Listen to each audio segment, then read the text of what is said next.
it's Lisa, and I want to welcome you back to the search.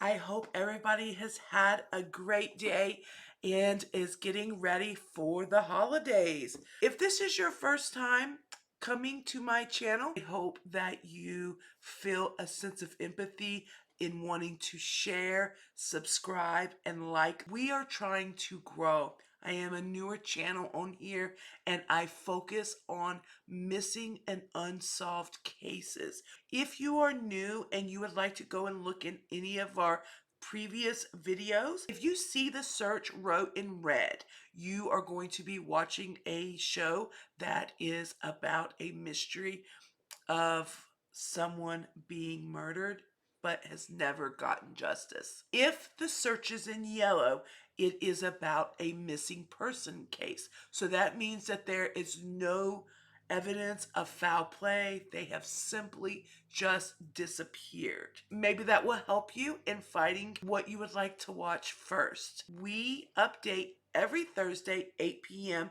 We premiere it so that we can all watch the show together. And of course, afterwards, you can also leave a comment if you have any extra questions. I hope that, like I said, everybody is about ready for the holidays.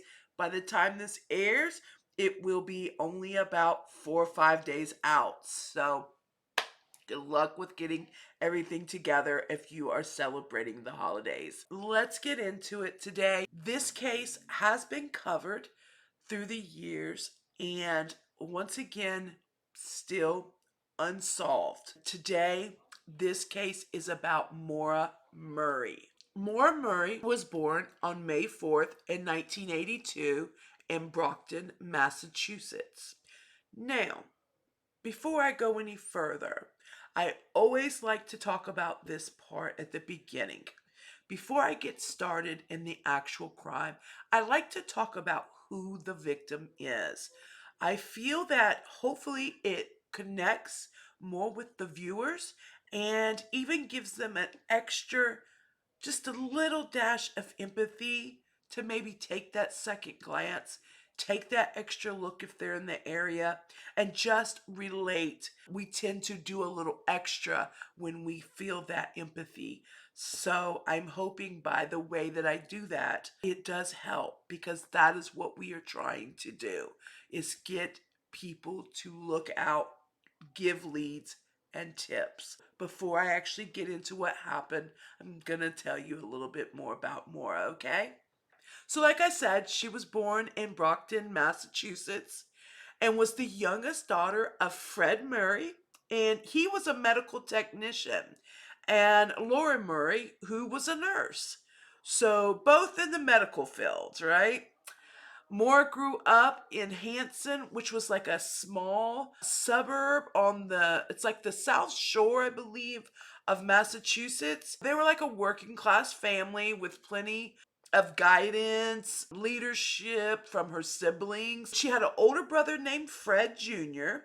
She had a sister, Kathleen and Julie, and a younger brother, Curtis.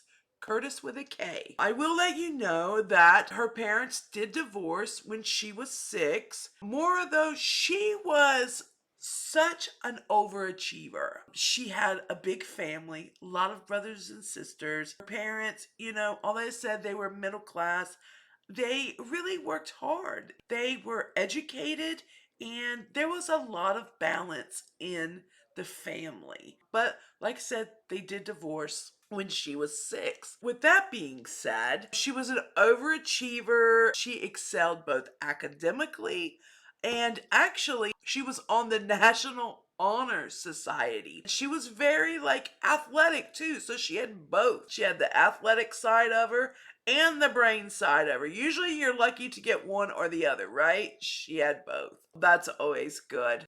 At the same time, she also was active in her local community, where she became known as the kind-hearted. When I was reading several things, I kept getting a reference of her dimples. That was something that really stood out to people was her dimples, and meaning she smiled a lot, and people, it just was like a soft spot when people would see it. So she had these signature dimples and just a beautiful smile. She participated in about every sport, to include competitive basketball, which allowed her to travel all over New England as a teenager. And I think that that is great. What a great experience to have as a teenager, to not only have the smarts and doing things with the National Honor Society, having choices, but then she was also traveling and doing sports and going all over the upper states with Massachusetts, probably like, just the New England area. So very well rounded. That's what I think when I think of Maura Murray. I think well rounded, sweetheart, and just kind of like that all around American girl, right? As a fierce competitor, she consistently finished in the top tier of like the runners in the state of Massachusetts. She broke several long-standing school records. I believe she was even selected in the Boston Globe All Scholastic in cross country. Overachiever, right? I mean, it has it wrote all over it. That's all I can keep thinking. More qualified for the U.S. National Scholastic Outdoor Championship in the 2 mile as a sophomore in 1988, finished 33rd in the country. That's good stuff. Definitely athletic, very involved in the community, involved in her school, and just really says go getter to me. Was not settling for less, goal oriented, and a fierce competitor. Moving on a little bit, like I said, she graduated, and I believe she was at the top of her class, which doesn't surprise me. She went to Whitman Hanson Regional High School and had her pick of colleges. Now, that doesn't just come to anybody, both academically and athletically. She had her pick. She did decide to accept a congressional nomination, from the late Senator Edward Kennedy, and joined her sister Julie, who was a prestigious United States military academy at West Point. Now, I am from a family, my father did 20 plus years in the Army. So I'm very familiar with West Point, what it takes to get in there, how great it looks, what an amazing school it is. That speaks volumes in itself. And the fact that her sister Julie was already there too, I mean, I think this really speaks what kind of family they came from. I can't drive home how much this family really had great ties with each other, even with the separation and divorce. They all took care of each other. There was a lot of siblings, and it really represents such a great family values on top of that. So I just want to reiterate that. Moore continued to excel in West Point and establish herself as a force on the cross country and track teams. She was there doing track at West Point. During her second year, though, at West Point, Maura decided something, that the military was not for her. She decided to transfer. Sometimes we think, our sister's there. She had these choices, but I think this is the beginning kind of the story, that this wasn't what she wanted. I think, she was doing track. She had her choices. Her sister was there. So I wonder, was that an influence of, okay, my sister's there. I don't know how much it was like, you got to go to West Point. Because, like I said, it sounded like she really had some choices. Like I said, her second year, she's like, I'm not gonna do this. Military is not for me, and I understand that. And sometimes it takes going through those processes and going through those schools to realize, hey, this really isn't for me, and that's fine, because you don't want to be in a career that you absolutely despise, especially military, that you can't just decide one day, I'm done. You can't do that. All right. Anybody heard of AWOL? No, you cannot go absent without leave. You will go to jail. Yeah, you just can't decide you're not going back and that be it. She went ahead and she transferred to the University of Massachusetts, which is in Amherst. She decided that she was going to pursue her career in nursing. So it kind of sounds like gonna go back to doing what mom and dad are in. They were more into the medical field. So hey, that's good too. And sounds like it's kind of an opposite direction of what she was doing. So that's good. She's definitely smart. She's got the grades to get in there and to do it, especially in the medical field. So good for her making that decision. I always say people that wanted to go, just in my opinion, I feel that you definitely have to be a nurturer. You don't just want to be a nurse if you don't want to help people. I think that speaks about her too, that she was a nurturer. She wanted to help. She wanted to be a healer. So let's kind of get a little more into it. On the morning of February 9th, 2004, Maura submitted her nursing homework electronically and reported email professors stating that she had a death in the family and that she would leave campus for a week. Now, guys, I'm going to tell you something. There was no death in the family. There was no death in the family, guys. So that's what I'm saying. Pay attention now. This is February 9th, 2004. Something was going on. Something was going on with her of why she had to plan this. She writes them electronically. She sends them an email letting them know, I've got to go for the week. I've got a death in the family. She placed a call to the owner of a condominium in Bartlett, New Hampshire, which is a place that was something like special to Maura. They had spent like as a family in the past. She liked the area. She related to the area. She packed a bag. I believe that she had toiletries in there, makeup, like workout attire, school books, and like several days worth of clothes. I'm looking at like toiletries, school books, so this tells me like she's wanting to keep up with her grades, not miss anything, even though she had to leave. Somebody that was looking to me to not worry about school and maybe like taking off, you wouldn't take your school books, would you? Like, not me. I don't think I would. Sometimes I think when we run into cases like we're discussing today, I think these are little things that we need to pay attention to. At 3:15 p.m., Moore stops at an off-campus ATM and withdraws $280, which was nearly all the money in her account. She then stopped at liquor store and purchased about $40 worth of alcohol. She departed the Amherst Hadley, Massachusetts area around 4:30 p.m. and drove her 1996 Saturn north towards New Hampshire.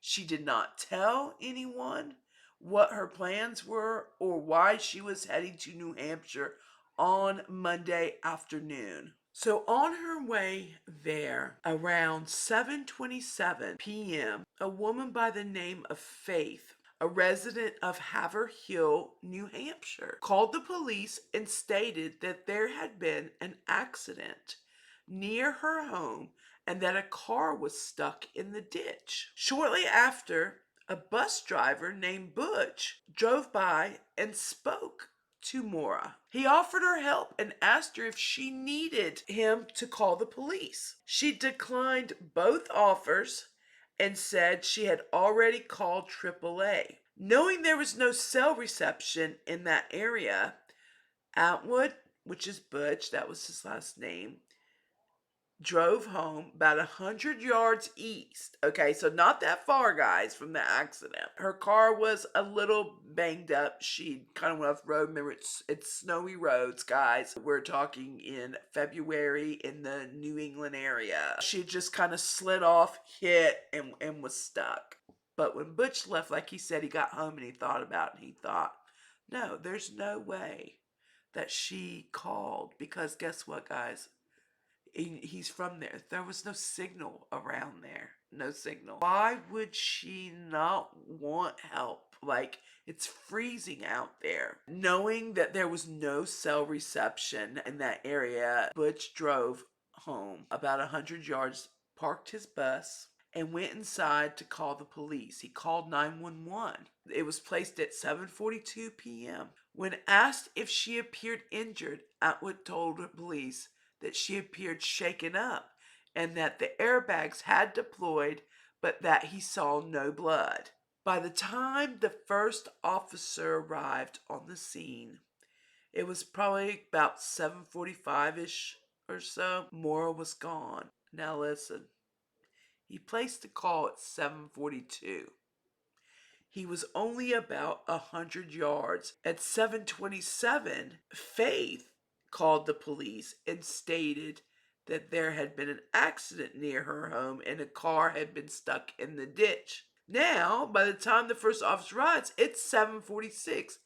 Only a few minutes between these times have gone by. The officer gets there and Maura is gone.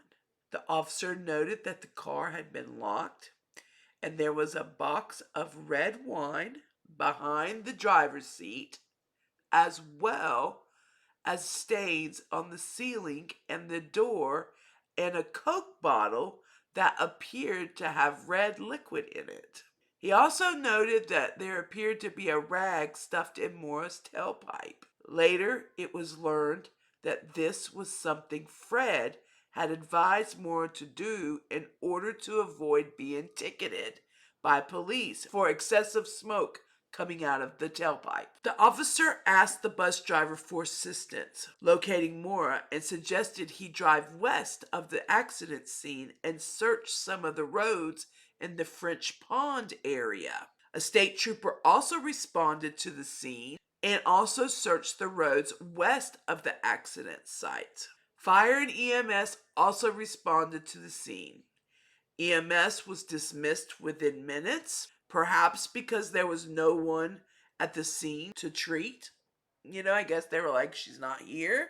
They let them go. The 8 firefighters briefly searched in the accident scene before proceeding back west and returning back to the fire station. As far as anyone is aware, no one searched east of the accident scene. The bus driver's brief interaction with Maura was the last known sighting since that time.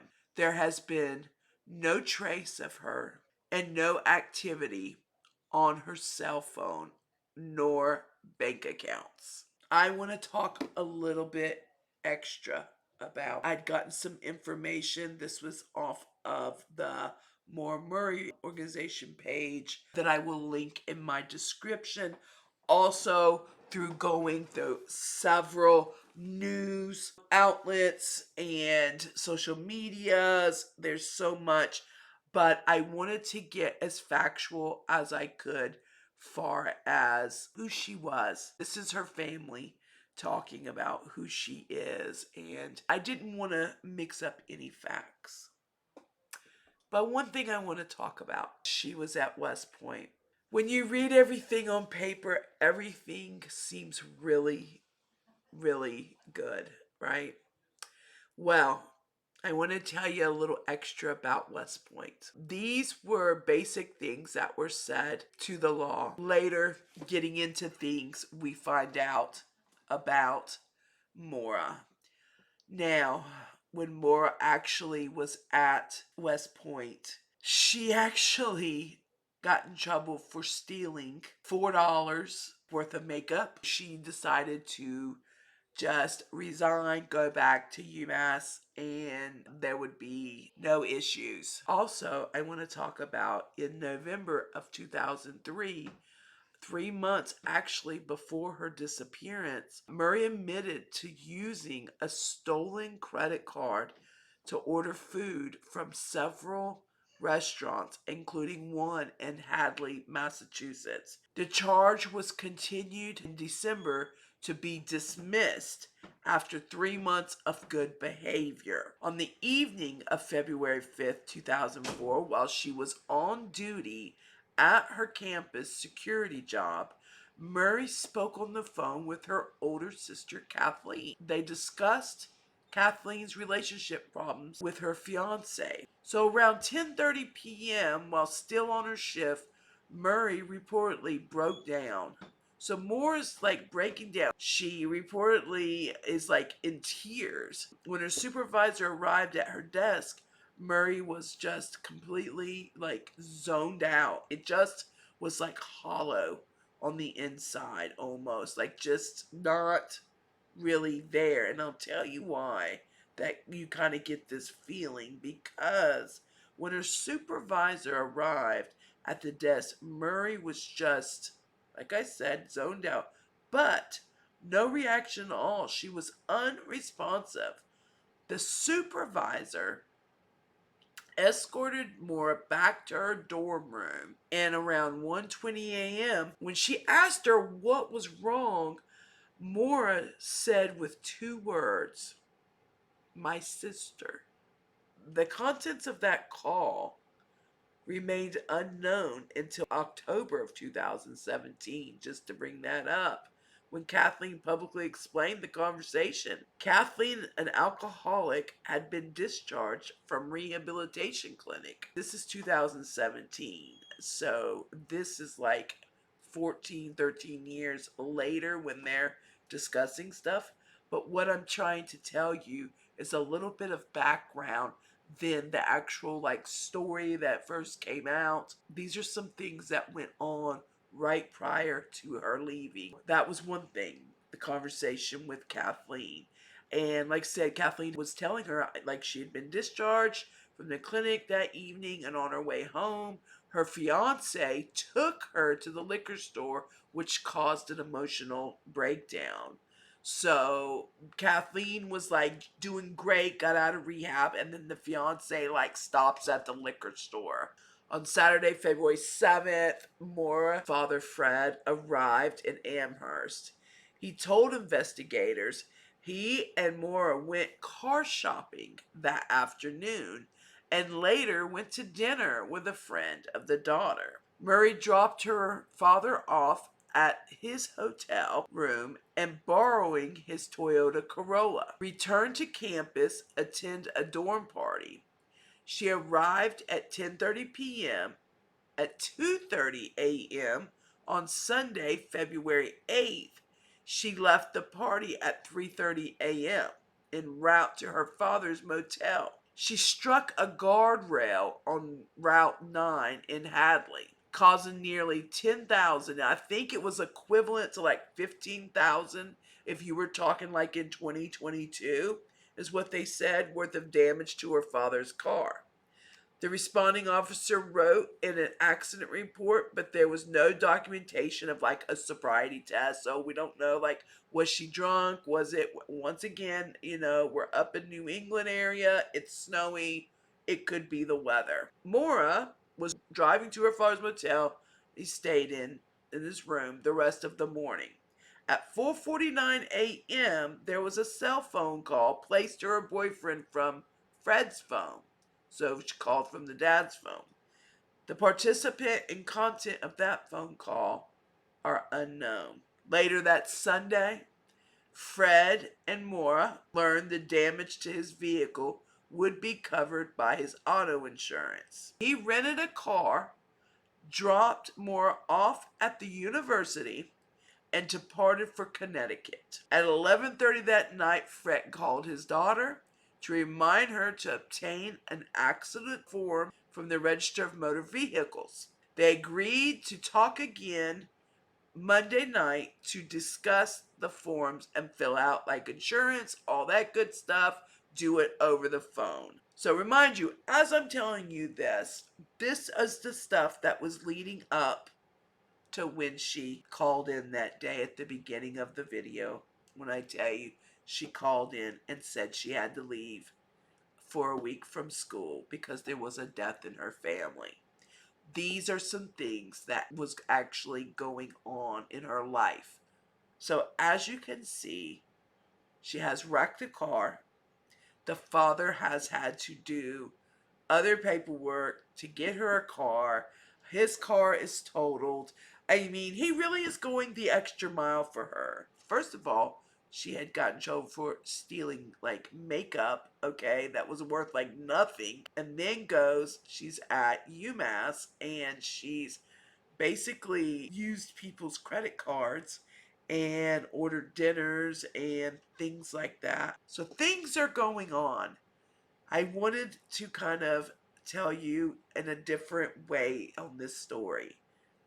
I wanted you to hear what first was told and then kind of go like when the detectives start looking into things of what was happening around the time of that disappearance that happened like that. At 11:30 that night, Fred called his daughter to remind her to obtain the forms. Like I said, the New Hampshire State Police Lieutenant John Scarenza, I would say his name, had made the comment, quote, "We don't know why Maura left school. Clearly, it was her intention to leave school. Clearly, she hadn't had a destination in mind when she came up north. What clearly did not make sense was that she didn't confide in anyone." After midnight on Monday, February 9th, Maura used her personal computer to search MapQuest for directions to Berkshire and Burlington, Vermont. The first reported contact Maura had with anyone on February 9th was at 1 p.m. when she emailed her boyfriend. "I love you more, stud. I got your message, but honestly, I didn't feel like talking too much to anyone. I promise to call you today, though. Love you, Maura." She also made a phone call inquiring about renting a condominium, and like I said, in Bartlett, New Hampshire. So that was one of the calls. And I told you before they had vacation there. Telephone records indicated that the calls lasted 3 minutes.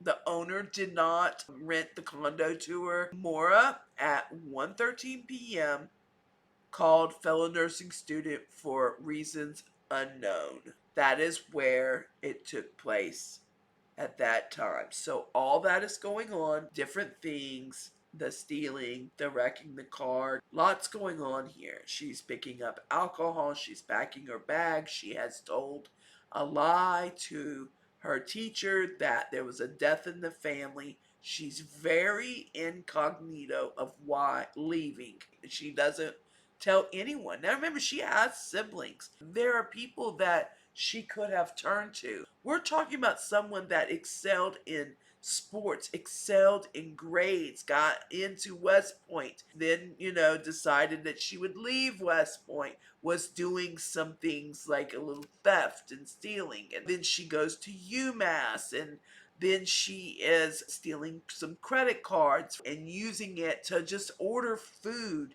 like reckless behavior. So all this is going on, right, prior to what we said. So she leaves, ends up hitting a guardrail and gets stuck in the ditch. One person calls 911, then Butch, who is driving a bus, stops and she says, "Oh, I'm calling AAA, don't worry." And he's like, when he gets up to the house 100 yards away, she has no signal.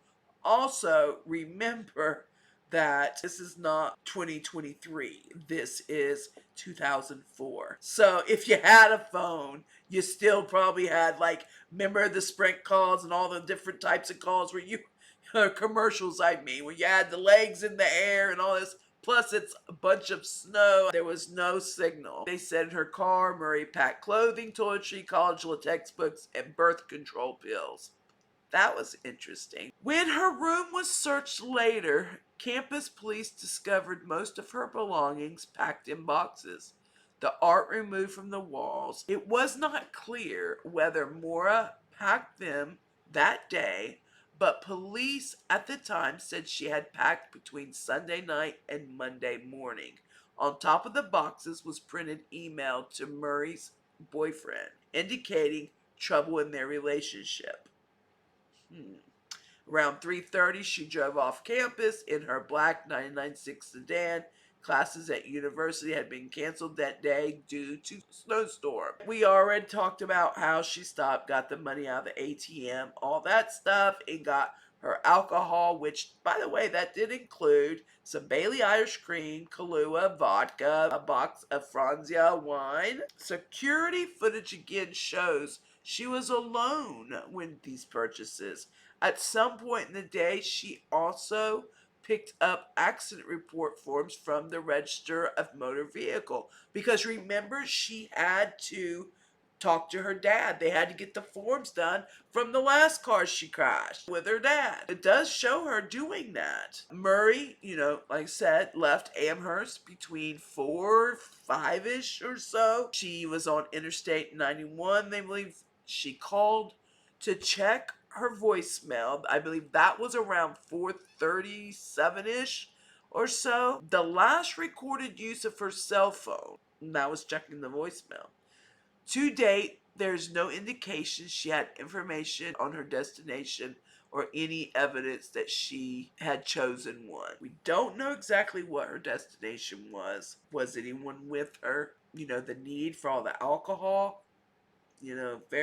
That's kind of concerning. The accident actually took place on accident site in New Hampshire, Route 112. I will tell you that. She was facing southwest, showing the Weather Barn property. The direction Maura believed to have been traveling, a blue ribbon tied to a tree marks the crash site. That basically surrounds everything that happened, who she is, what happened on her route. She is now stuck. Within minutes, people called 911 and already didn't trust the situation. And just in those few minutes, she has vanished. Literally vanished. Gone. Nobody sees anything. Now, I want to let you know that at 7:27 p.m., there was a report of the car accident in Woodsville, New Hampshire. Residents had heard a loud thump outside her house. Through the window, she could see a car up against a snowbank along Route 112, also known as Wild Ammonosuk Road. I'm probably mispronouncing that. The car pointed west on eastbound side of the road at 7:27 p.m. The local woman reported the car accident on the sharp corner of Route 112 adjacent to her home. She telephoned Grafton County Sheriff's Department at 7:27 to report the accident. According to the 911 call now, guys, listen to this. The woman claimed to have seen a man smoking a cigarette inside the car. However, she later stated that she had not seen a man nor a person smoking a cigarette, but rather had seen that appeared to be a red light glowing from inside the car, potentially from a cell phone. See, that's how quick things can be. Like, was she with a man? Was she not? I don't know. And then, of course, I told you earlier, Butch, the bus driver, went by and then he called in. I want to get to the part where the family is finding out about all this. When the police traced the vehicle to Maura and initially treated her as a missing person on the belief that maybe like she wanted to disappear voluntarily. This was based on her travel preparations about what she had confided, nothing to friends or family, and no obvious of foul play. This is when it gets so frustrating, because someone is 21 years old, or basically anyone over 18 is an adult. This is not priority. It didn't look like foul play. And guess what?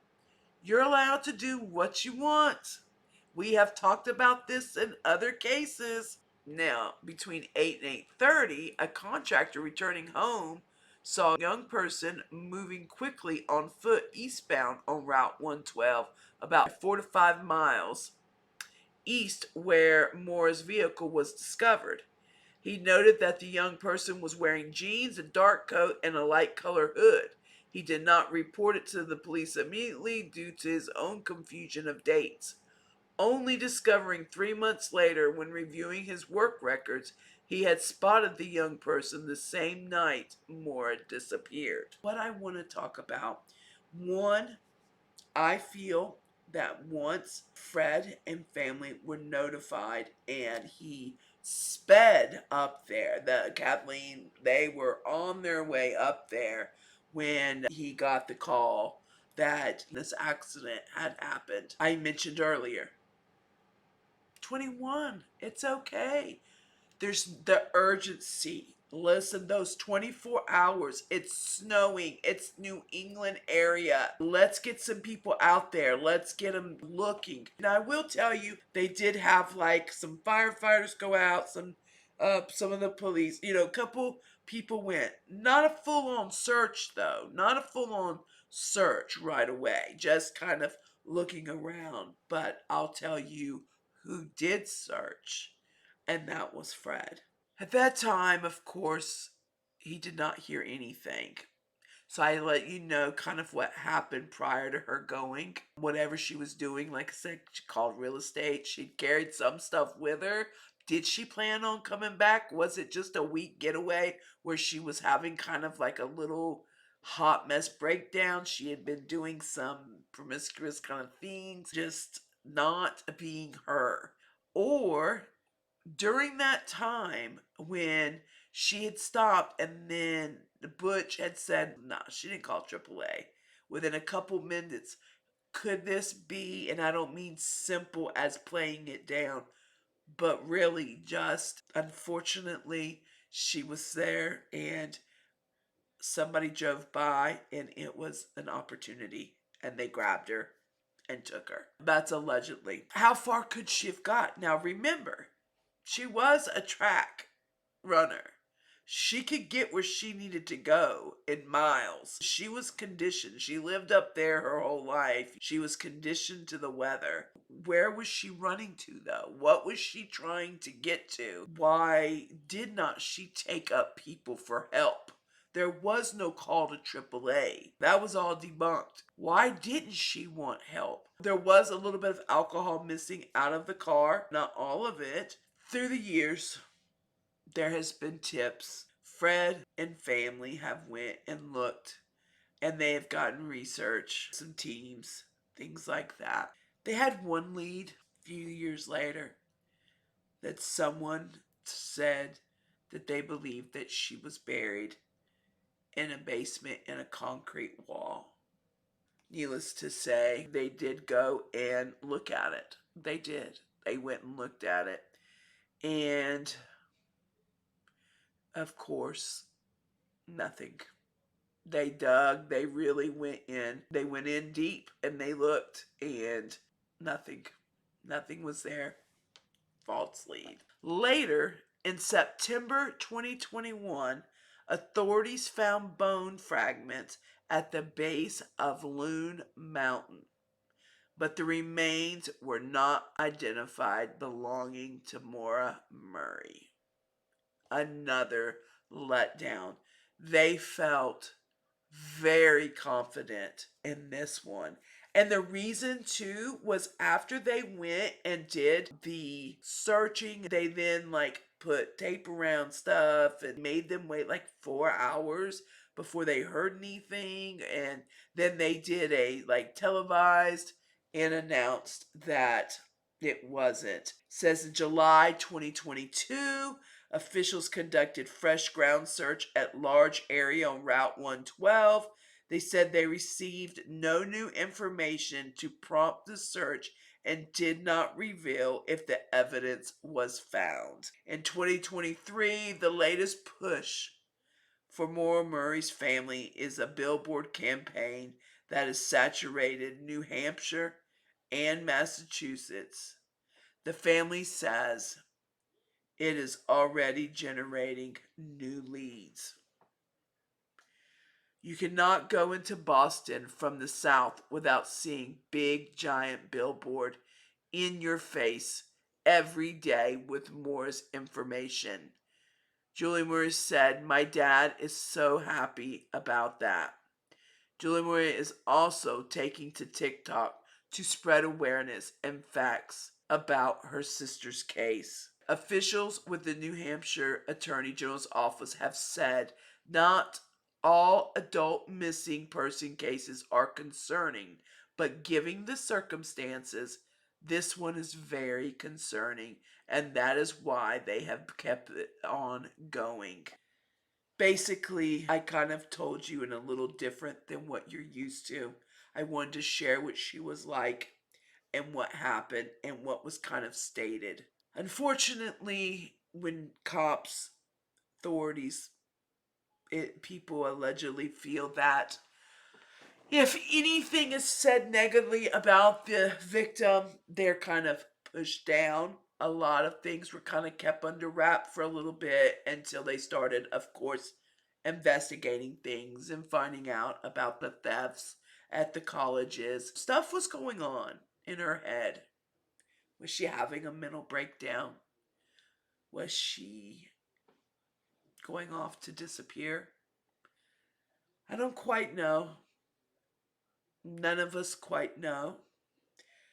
Through all these years of them looking, she has had a sister pass away. So the father has had to bury a child. And she has also had her mother pass away. So the family has very much taken on a lot of grief. They meet to have vigils. They have big blue bows around things. The father has never gave up. Never. He goes all the time looking, searching. The sister continues to keep advocating. Like they said, in 2023, they're getting new leads. So it's 19 years later, guys, and we don't know what happened. Within a couple minutes, she was gone. And unfortunately, there was a crucial time. It was in the snow, it was snowing, but maybe there could have been some tracks found, which way she went, who picked her up. We just don't know. We just don't know. And guess what? Somebody does know something. Somebody knows something. And I'm asking you to please, please let this family have a peace of mind and bring her home so that this can be closed. There's close family members that have passed with no answers. So I want to bring up some information. This was actually by Wesley Davis Ed wrote, and it actually published on August 14th of 2023. Says nearly 2 decades after the UMass Amherst student Maura Murray's disappearance, her family alongside with others are renewing their calls for answers and justice in her case. Maura went missing, like I said, February of '04 after a car was found crashed in Haverhill, New Hampshire. Now, almost 20 years later, Julie Murray is now demanding answers from New Hampshire Attorney General's office on the status of her sister's case. The reason that I say that part is nothing really was being discovered. Now, I told you about they got a lead and they went and searched inside of a basement and went down there and ended up not being anything. They continued on to say, "We are in the dark. We're blind. My family is. We don't have any answers. We tried to meet with investigators and just get basic details of the disappearance answers, and we just want to get that." Julie Murray explains. Those questions are now being brought to Attorney General Josh Formula's doorstep, literally. On Tuesday, Moore's family, along with others in the same position, will be protesting in front of the AG's office to demand more communication between investigators and victims' loved ones. Really, it is on the family now to get answers, to continue to fight for these answers so that these cases don't languish into the AG's building. which it kind of feels like, 19 years later, Julie Murray added. In addition to the common thread of violence that bonds these families together, there's one thing that ties them. One thing I've realized that none of us have spoken to the Attorney General himself. These families are complaints of no case updates, a lack of response to emails, calls, the investigators, and no follow-ups on potential evidence and witnesses. The last one is something that hits close to home in Maura's case. Julie told Western Mass News that one piece of evidence is still a mystery to her. In turn, the carpet that was discolored that was taken in potential evidence, I still don't know if that's been tested. We reached out to the Attorney General about these complaints and received a statement like this. We acknowledge that there's disappointment, frustration, tension, and that can develop that there is lack of resolution or new publicly available information, sometimes for decades. We remain resolved to fulfill our mission in seeking justice in all the prosecution, including those who have been murdered or remain missing. We at the New Hampshire Department of Justice never forget that the heart of each of our cases are real people with families who love them. We support Tuesday's gathering as something positive. Victims and their families coming together, using their voices and bringing awareness to the cases. Our hope is that in highlighting these cases, we result in more people coming forward with information that can help investigate. With all these aligned in pursuing justice for these victims and solving their cases, we are respectfully listening, continuing actively engaging privately, and we are offering assurance and attention and truly give in these cases. Remains ready and willing to have one-on-ones or small group conversation with impact on loved ones. We are optimistic that the hard work carried out daily by the dedicated public servants who make up our homicide and cold case units might provide victims some hope. Last year, our investigators prosecutors were unable to solve 92.3% of the state's 2022 homicides, and these are just more things that have been spoken on there. There's a lot of stats, but basically not getting any information done. Thursday marks 19 years of Maura Murray's beloved athletic fledgling nursing student disappeared as she was involved in a car crash. Uninjured, she spoke to the local driver, as we know.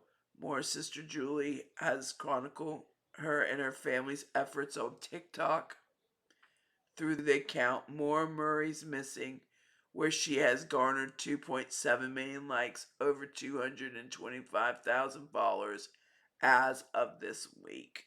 I often find myself switching between tenses, so Maura is or Maura was. Julie said in a video from January 26, that was a struggle for me to make that switch and the timing of it, because you always want to hold on for hope. And that really is the only thing that fuels you when your family like mine.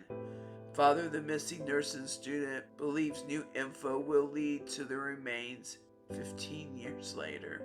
If you know anything about this, I will leave all the information and tips where you can call for any leads. And remember, at all times, you can call 911. You see something right away and you feel that it needs to be, just call 911. They will get you directed.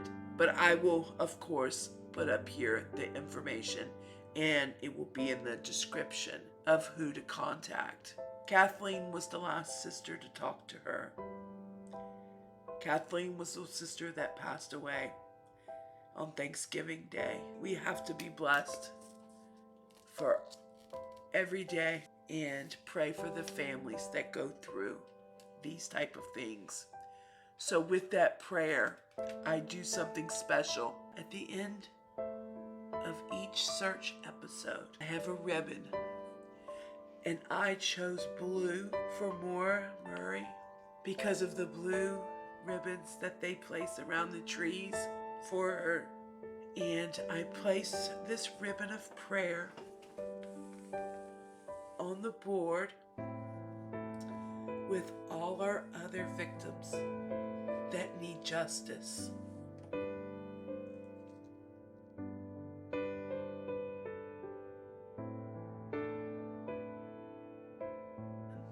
I will leave any information if you have leads that can help with this case. This family has never stopped looking. This is very mysterious that somebody knows something. Please come forward. Let this family rest. I want to thank you all, and I will see y'all on the next episode of The Search.